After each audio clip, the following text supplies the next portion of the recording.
नमस्कार दोस्तों, बजट 2025 आ चुका है और जैसे कि बजट अनाउंसमेंट से पहले हमने टैक्स से संबंधित कुछ संभावनाओं पर चर्चा की थी। तो आज हम देखेंगे हमारी भविष्यवाणी सच हुई या सिर्फ एक सपना ही रह गई। तो चलिए शुरू करते हैं एक्सपेक्टेशंस वर्सेस रियलिटी के इस एनालिसिस को। हमने कहा था कि 20% टैक्स रेट दायरे को 12 से 15 लाख से बढ़ाकर 20 लाख तक किया जा सकता है और अब आप देख सकते हैं नया 20% टैक्स रेट दायरा 16 से 20 लाख है। तो पहली संभावना तो सच हुई है। दूसरा हमने कहा था कि उम्मीद है नए टैक्स रिजीम को और भी आकर्षक बना सकते हैं और अब आप देख सकते हैं 12,75,000 तक कोई टैक्स नहीं।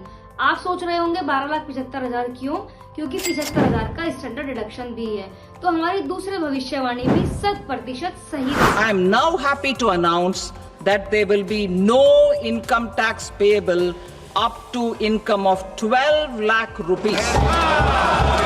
अब जानते हैं बजट के और धमाकेदार बदलाव के बारे में। सीनियर सिटीजन्स के लिए एक बड़ी राहत। पहले 50,000 तक बैंक ब्याज टैक्स फ्री था, अब 1 लाख तक कोई टीडीएस नहीं कटेगा। For tax reduction on interest for senior citizens is being doubled from the present 50,000 rupees to 1 lakh rupees. पहले 2.4 लाख तक किराया टैक्स फ्री था, अब 6 लाख तक कोई टैक्स नहीं।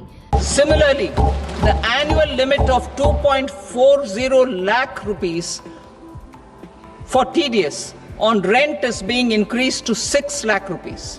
अपडेटेड रिटर्न भरने की डेडलाइन भी बढ़ गई है। असेसमेंट ईयर के 4 साल बाद तक अब आप रिटर्न फाइल कर सकते हैं।